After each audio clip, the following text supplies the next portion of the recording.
The alarms shrieked through the corridors of Outpost 73, a remote human settlement on the edge of Vera sector.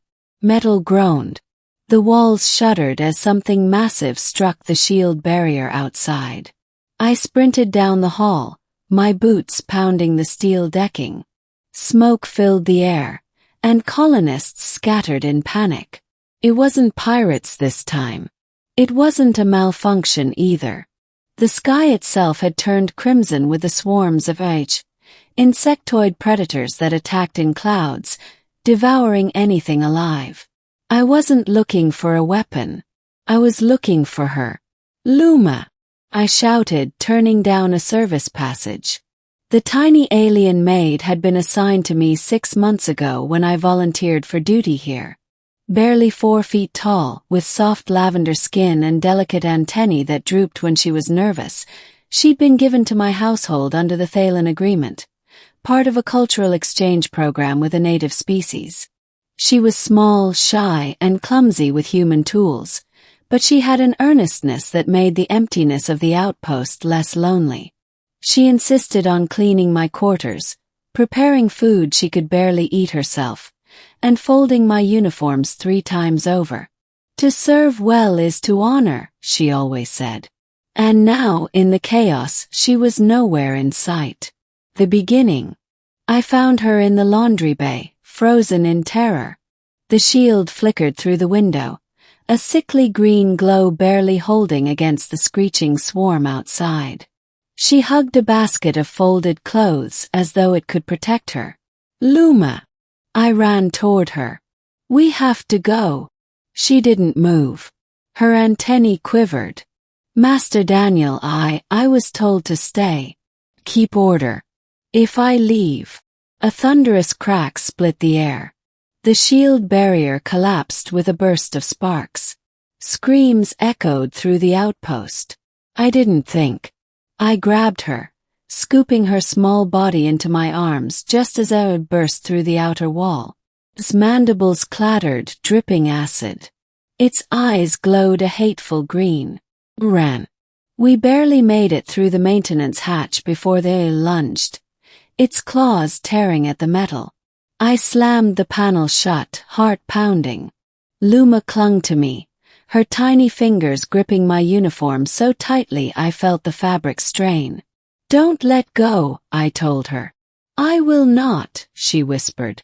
Her voice shook, but her grip did not loosen. The middle. We moved through the outpost in chaos. Power flickered.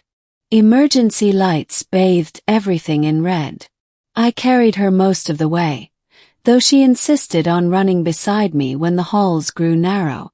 No matter how I urged her toward the evacuation route, she refused to leave my side.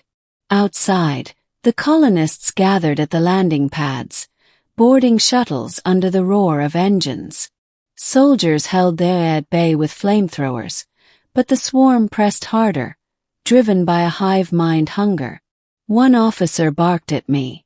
Hail! Get that native off the pad. Priorities are human lives first. I stared at him, then at Luma, trembling but unyielding beside me. No, I said.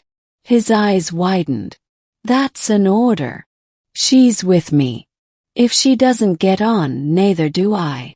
There was no time to argue. The swarm crashed against the barricades, and flames lit the sky.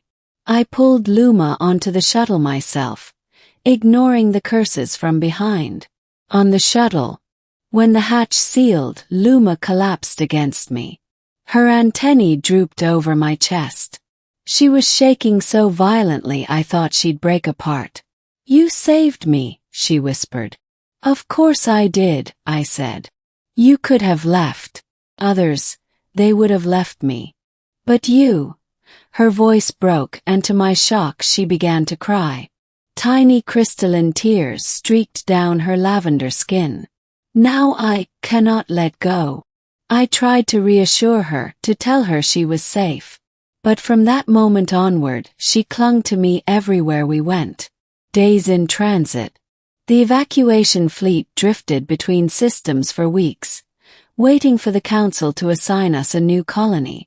Life aboard the cramped ship was tense, rationed, and full of suspicion.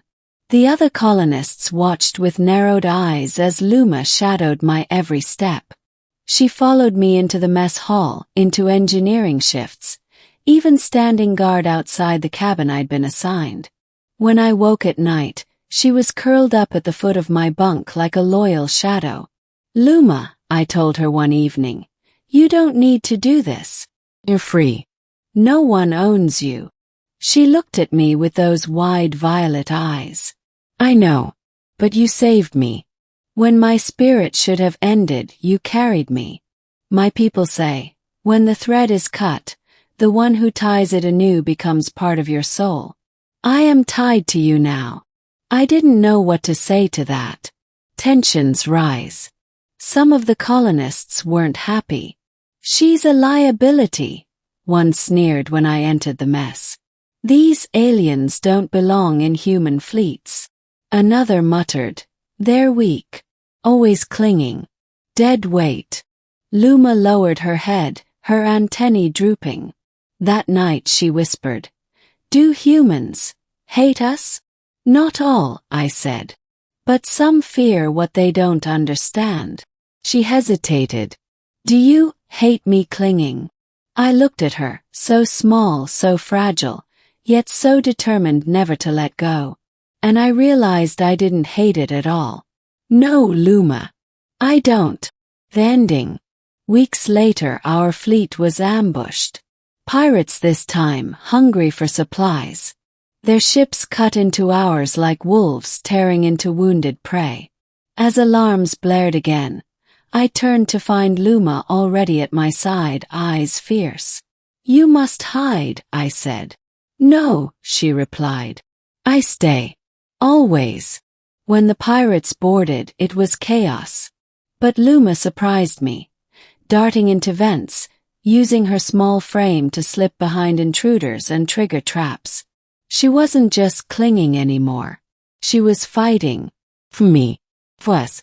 Together, we held until reinforcements drove the raiders away.